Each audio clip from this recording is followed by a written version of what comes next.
are now tuned in to Dear Shamika, the podcast, where I am your host, Shamika Baxter. On this show, we challenge perspectives. Let's get right into it.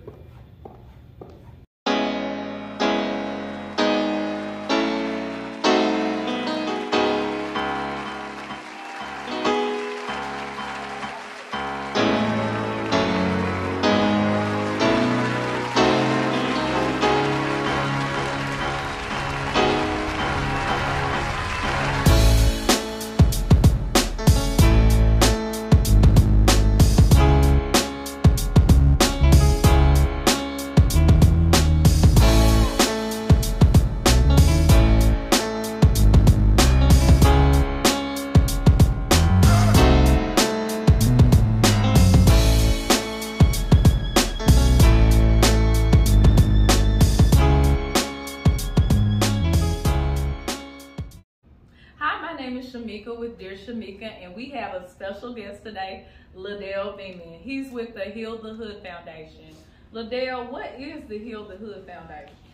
Well, we always have to have a disclaimer. So, sure. So hood, when people say heal the hood, hood is a suffix at the end of words like brotherhood, fatherhood, sisterhood, motherhood, neighborhood. Everybody has a hood, and so our whole mission is to be able to use the arts to as a weapon, to be able to heal those hoods where a lot of people have had incidents in there. Because if you have an issue in your adulthood, and a lot of times it's a reflection of what happened to you in your childhood. Wow.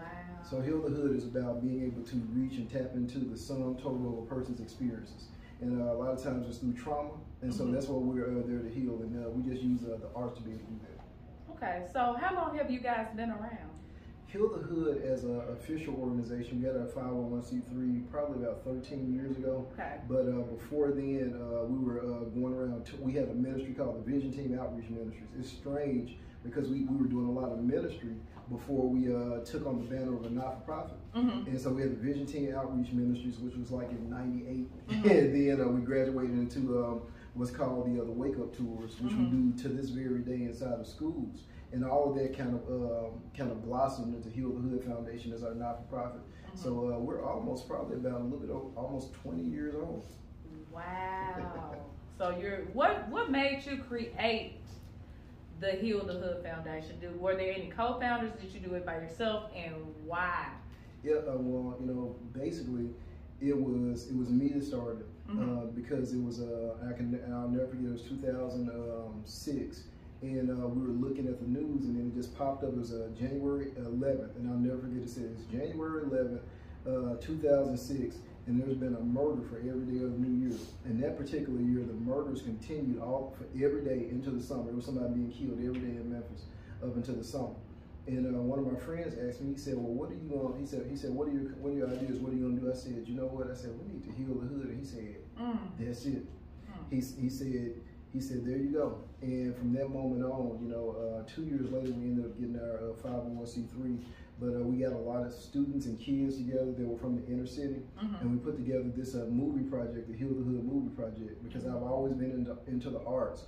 But the strangest thing is that we did a red carpet for that movie premiere. When we did the red carpet the following year in 2007, April the 19th, I'll never forget it. We did it at the Malco Movie Theater downtown, and we filmed, it's just inner city kids. And we had about a little bit over 2,000 people in the premiere. And so we booked for 3 showings, but people were sitting on the floor in the movie theater, so it was a fire hazard. And so the manager gave us another additional screening. And at the same time, coincidentally, we packed out Isaac Hayes because that was the after party. But here's the historic moment. I'm gonna give you the exclusive. The historic moment is that we actually, Hustle and Flow had premiered there a week or 2 before. We beat out the showing of Hustle and Flow.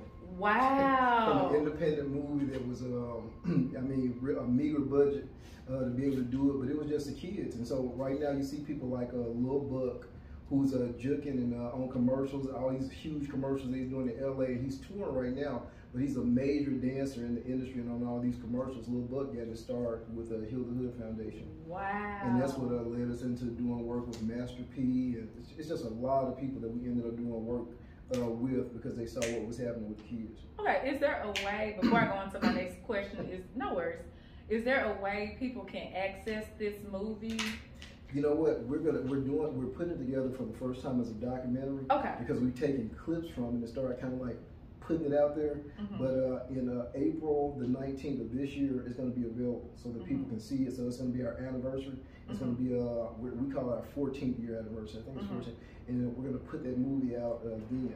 It's never been seen before by anybody else other than the people that was in the showing. And we're going to put it on that date. Okay. And what is the age range of the participants in the Heal the Hood Foundation? So how old do you have, or how young?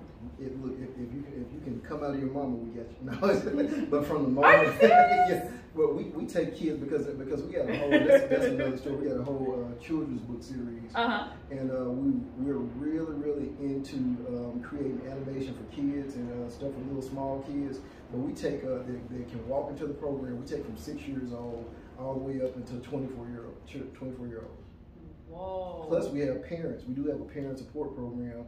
So it's like really it's kind of like limitless as far as the age participation because anybody can participate.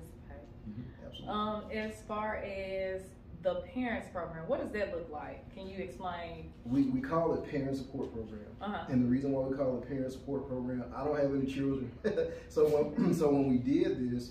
We don't want people to start thinking that we don't want to call it parent training because they want parents to start saying, we're trying to train us how to be a parent, and teach us how to be a parent. But it's about a parent support program where we bring in different professionals that deal with financial literacy, that deal with just coping skills, being able to cope. Because a lot of times, we had a lady, she's 38 years old, she had 11 children and 22 grandchildren. How? She's 38. Wow. So think about how that happened. She started having children when she was 11. And then her children, it was like a generational curse where her children were having children when they were, 12 and 13 years old. Wow. And so all of them. And so you think about it, and this is true. She was 38 years old, 11 children, 22 grandchildren. And from Memphis? From Memphis. Wow. And those numbers were her at 38. So you think about when something happened to her in her childhood, there was nobody there to kind of like clinch on to her. And so that's when we started discovering that there's a lot of things. You can see little smaller kids that are doing a lot of stuff that you just wouldn't imagine because of the way that society is and what is happening. And so we try to be interrupters. We try to interrupt kids before things happen instead of having to catch up later on. And that's the whole thing about it. You would rather instead of reaching these kids a long time after the process is happening, you want to intervene before it happens because then you have to start rehabilitating. So you talked briefly about the comic book series. Can you go more in detail about the comic book series? Yeah, it's strange enough. A lot of the characters that are here in the background, we created the comic book because, and it's strange because, right now when Black Panther and all these different Black Panther, Luke Cage, Black Lightning, all these black heroes that have come out, and we celebrated Black Panther most definitely when it came out because we're like, oh, we finally got our own hero. However, Black Panther was not created by a black person. Black Lightning wasn't created by a black person, African American. Luke Cage was not created by African American. As a matter of fact, a lot of these characters were created during the black exploitation period by people like Stan Lee and Jack Kirby. Wow. And so even now, the rights are owned by Disney to Black Panther and all these movies like that. And we're thinking, okay, it's such a big thing for black people, but it's big in the sense of, our face is there, but the bank, the money goes right back into Disney, which owns the rights to Marvel. And so it still goes right back into the Caucasians' hands, and it doesn't go back into the inner city, into our people's hands. So we wanted to create heroes where it was drawn by African Americans, it was written by African Americans, and it's based right here in the city of Memphis. And so we're showing Memphis in a different light. Absolutely. So like Superman has Metropolis, Batman has Gotham, and our character Wake has the city of Memphis, Tennessee. Okay. And so we're doing so that's what attracted Robert Townsend to coming into Memphis for us a few times. And so we have this huge thing that's been brewing for the last few years because Robert Townsend heard the pitch from our comic book deal and wanted to do some stuff here. Okay, I know this is a little off subject. What neighborhood is he from? South Memphis. Why not the Haven? Well, see, here it is. A long time ago, there was a lot of stuff that was going on with South Memphis versus North Memphis. A long time ago. there was this thing that was going on. And so what we wanted to do was we actually wanted to show representation, you know, coming from the hoods where it was like a lot going on. And, so he's from South Memphis. From South Memphis, representing. And so what I did was we took these characters, gave them some amazing background stories, because there's a Memphis, Tennessee, but there's also a Memphis, Egypt. Oh, wow. And there's this whole parallel connection that we do. Because just like the Mississippi River that has all this trade and commerce and all this stuff, you have the Nile in Memphis, Egypt, with this whole thing with trade and commerce. And so you have the pyramids in Egypt, Memphis, Egypt. You have the pyramid that's built on the Mississippi River, and there's this huge thing. So there's, and you know what? I'll tell you this. I'll put this secret out here. There was an artifact deal that happened in Memphis where Ramses the Great exhibition happened years ago, and it was brought to the pyramid. And so I really take the story from there, because the Ramses that we saw in the pyramid, the exhibition, was the Ramses that was in the Bible from Moses and Ramses. And so I take this whole spiritual concept about this villain that was trapped inside of a vase during that time. Yeah. And he came over here during the Ramses the Great exhibition, and that's how the spirit got into Memphis. And so the villain that he fights is this stronghold called Mephisto. Wow. It's spelled Memphis too. And so it's a real amazing story. And so we try not to blow people away in the beginning. We just give them soft story until we really get to it. Yeah, because I'm blown away. You can tell I'm blown away. So you can take it, Mr. Meek, but a lot of people, but it's a different story, you know. Yeah, and also I also read up about these children's books you have, which are a twist on the. Can you talk a bit about the children's books? I can. There's what we did. We came up with what's called the Hood Fables. The Hood Fables are basically what we did with the old fables back in the day. We took them, and it's really like right now, you think about the Shelby County schools being in a situation where they're saying that only 11% of the students are proficient right now. Right. And that's what they're saying, you know, and there's a lot of factors with that. But we wanted to get African American kids reading again, and so we had to have representation on that. Absolutely. So instead of Jack and the Beanstalk, we have Leroy and the Turnipgreen. Oh my God. Instead of Hansel and Gretel, we have Hansel and Gertrude. Okay. You know, and then the white people, they have Little Red Riding Hood. We just got Little Red. And so there's this whole. That sounds like somebody knows. Little Red. But we just had this whole concept, and you know, all of the stories begin like this: once upon a time in a hood not too far away from you. I love it. And we deal with the same, you know, a lot of the characters, their stories run through each other. So you'll see Lil Red interacting with Leroy from Leroy the Turnipgreen Patch, and all of them kind of run past this mom and pop store. Yeah. And they sell cold cuts and stuff. And see, people don't know about the cold cuts. And they would cut and say, I need $3. They sell Circle B sausages. See, yeah. But you'll see all that stuff being bought back in the Hood Fables and stuff. So that it makes it relatable. Yeah, it's very funny and very hilarious. And but there are morals to all those stories, and so it's something that will make the like if a kid, the mom will say, "Hey, you need to go over there and read," and the kid is reading. They say, "Well, they over here talking about some neck balls. What's it?" And then so the mom says, "They ain't talking about no neck balls." And then let me see what you're talking about. Yes, and they come over and start reading like relatable. It's relatable. You're not just talking about things that people don't know about. It's like it makes it relatable to the reader. Circling back to the Heal the Hood Foundation, what type of activities do you provide for the kids and young adults? A lot of our kids, when they come to us, they want to be in the arts. They want to sing, they want to dance, they want to rap, and that's what really brings the kids. Even comic book design, you know, because we teach there. We teach comic book art and illustration, so kids can learn about that. Singing, dancing, acting, rapping, recording. All of those different things we offer kids. Anything arts related, martial arts, we offer that as well. Wow. Because we have so many kids that want to get in. They don't want to just play sports, because see, that's Memphis is largely saturated by sports, but we really want to give kids an opportunity to where they can fit in. If they come to Heal the Hood, it's something that they can do. It's something that they can feel a part of, even if it's just sitting in front of a TV playing video games. We get that too. Yeah, I heard you get beat a lot. Well, see, now the kids say that I'm cheap in the video games, but I'm old school, and so that's what people say when they get beat.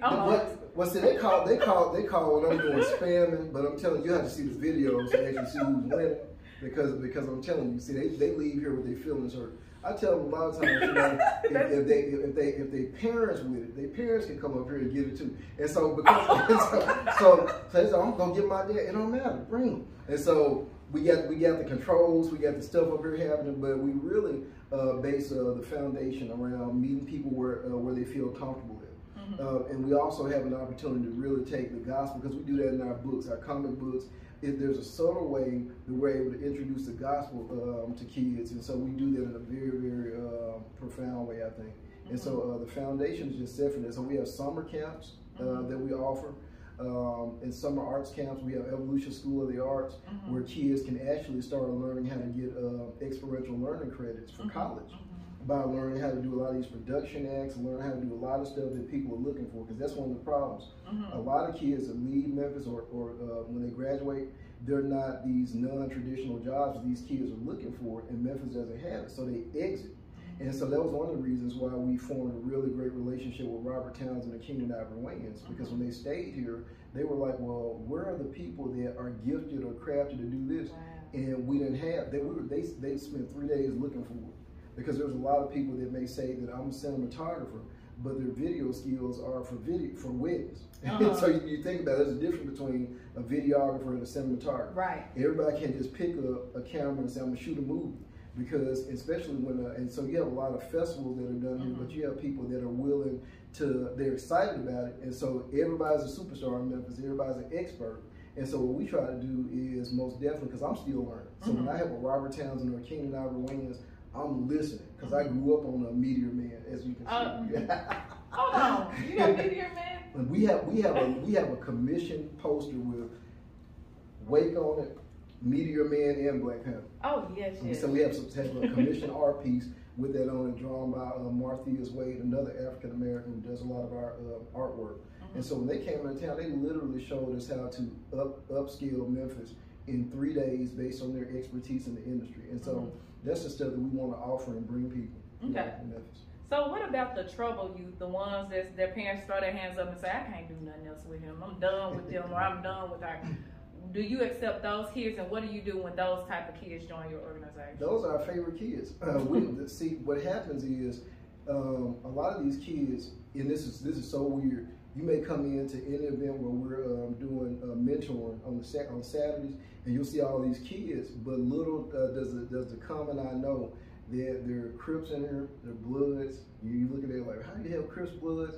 You know, how you have, and they're just normal kids, just coming around, just because a lot of times at the core of it, they're still a kid, and we don't make a difference. We actually put the kids that are kind of troubled, that are in trouble a lot.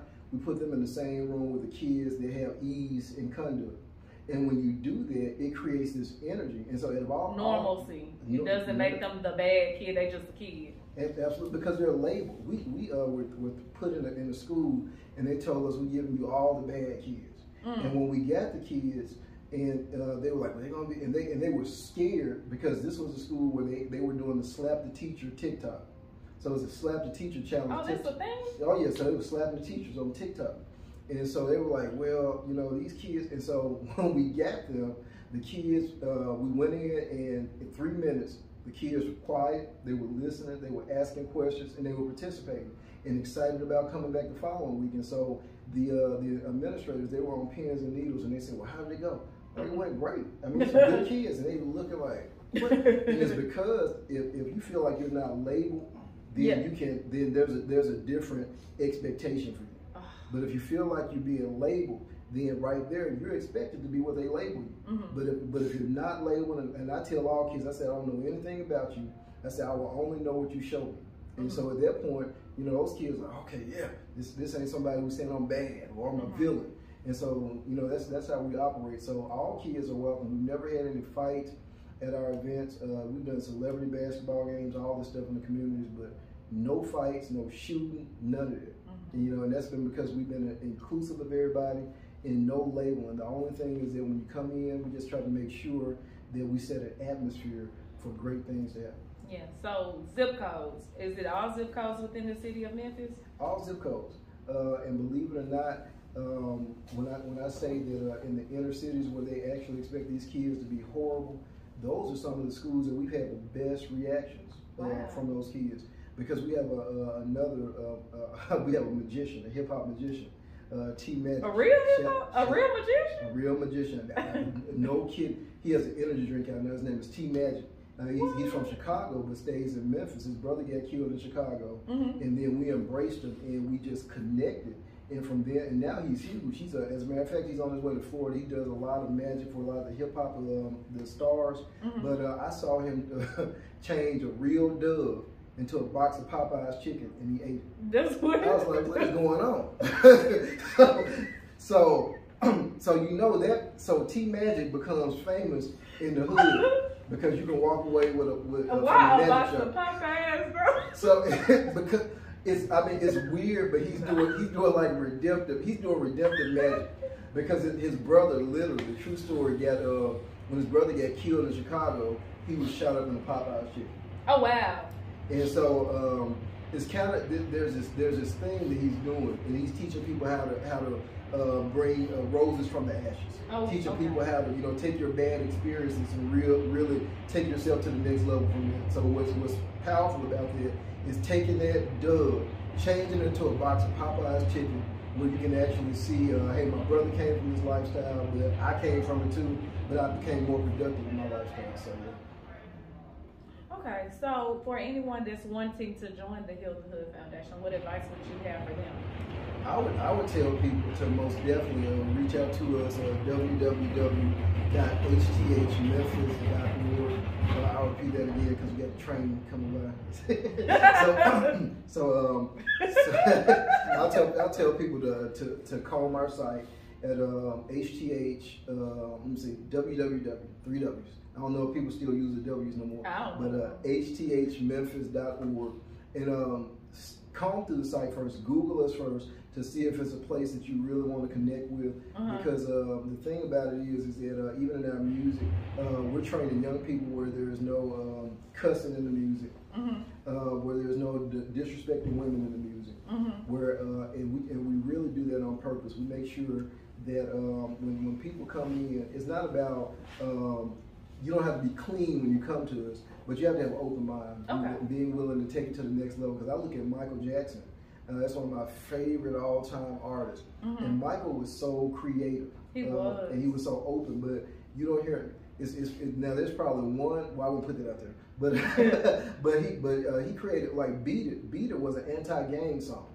Really?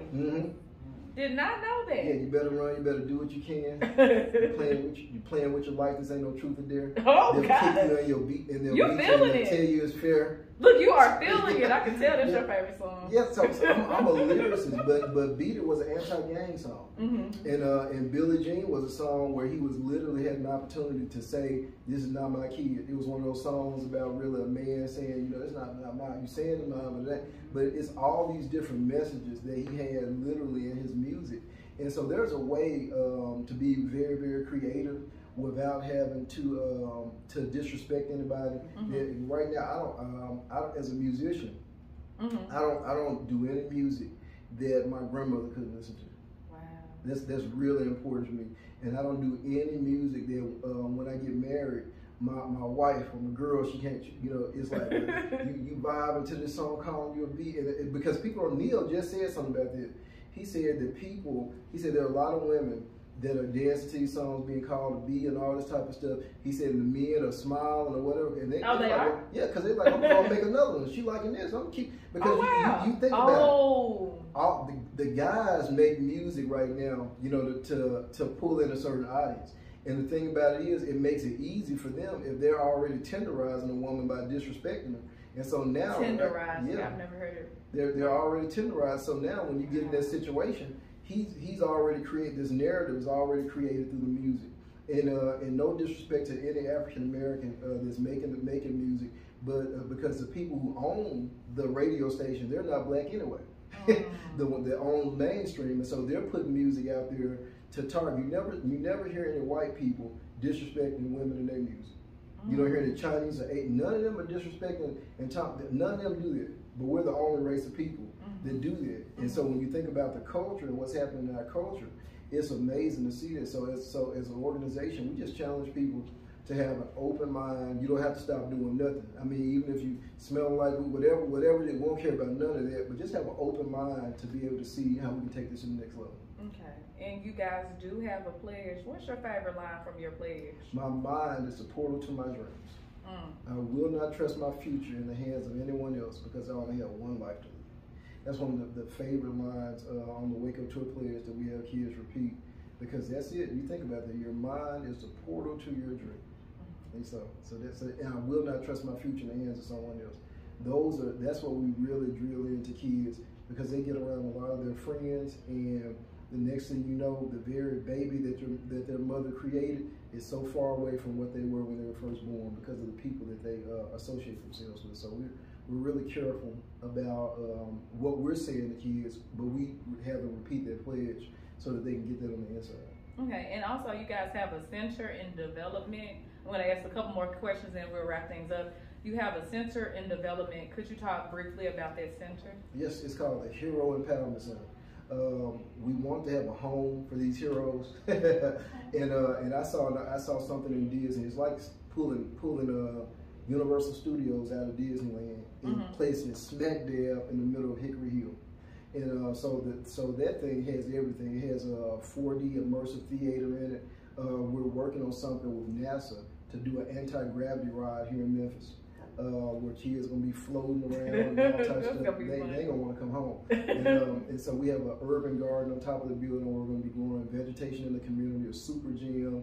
We got a sound stage where we're gonna be doing state-of-the-art movies, gym facilities where people can work out, play basketball. We have museums, the Museum of Hip Hop, the Museum of Heroes. We have those museums in there, and retail stores, a whole lot of stuff. But the whole building, when you walk in the holograms. And so there's a lot of holograms around, a lot of artsy stuff that is happening, even an upscale restaurant that's a part of that. And I just named probably half of it because there's more than that in there.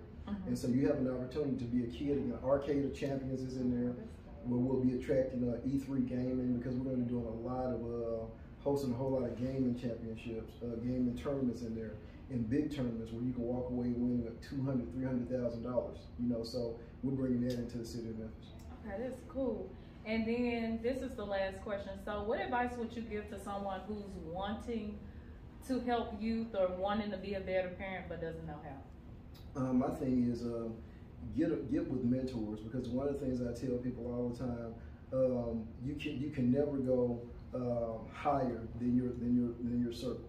If you have a circle of people that are just talking about clubbing every night and drinking Patron, and you must heard it recently. But that's the thing. I mean, people that are in your circle and everybody's always talking about, man, when I get rich one day. No. Because that's really how it is. That's the reality of. Yeah, but see, if you get around somebody who understands wealth and understands how to become what you want to become, because and that's the thing, I can't tell you how to become something. I can give you that advice, but I have to have something in my wheelhouse to be able to pull from to give you that experience if you're trying to take it to the next level. And so if we can't grow together, if I can't inspire you to grow, then we don't need to be connected. And so I tell people that are mothers, children, young people that are coming up, connect to your future. Connect to somebody that's where you want to go. Connect to your future. Even when people start getting married and the people that you want to connect with, we always want the guy with the abs and the big muscles and all this type of stuff and the money. But sometimes it's the guy that got the Dunlap, whose belly done lapped over his belly. That can love you, you know. The Dunlap? I know the street. Yeah. But his belly just done lap. But sometimes it's that guy that may look like that, but has a mindset to be able to take you to. He can exercise. You know, he might not be, but he can exercise. And he's somebody who can grow with you and you know, go there with you. Dunlap. So that's what you need to connect. My advice: connect to something, to somebody who can take you to where you imagine yourself in the future. Absolutely. Well, thank you, Ladell. Thank you so much for shedding light on the Heal the Hood Foundation. You guys heard it. If you have children who you think would benefit from this program, can you plug in one more time how they can access your information? www, if you still use them, .hthmemphis. or you can reach us on all our social media platforms. Look up Heal the Hood Foundation on Instagram. Same thing on Facebook, Heal the Hood Foundation of Memphis, and you'll catch us out there. Or just Google Heal the Hood Foundation of Memphis, and you'll see a lot of amazing things that pops up and ways you can get engaged. Hey, what's up, y'all? My name is Trey. I'm 22 years old, R&B singer from Memphis, and just here to sing a little bit for you. It's getting hard for me whenever I think about you. Yeah. But baby, it ain't hard to see that I can't live without you. Yeah. So I give you my all, you gave it right back. You know that I take things like that to my heart. Oh, nah.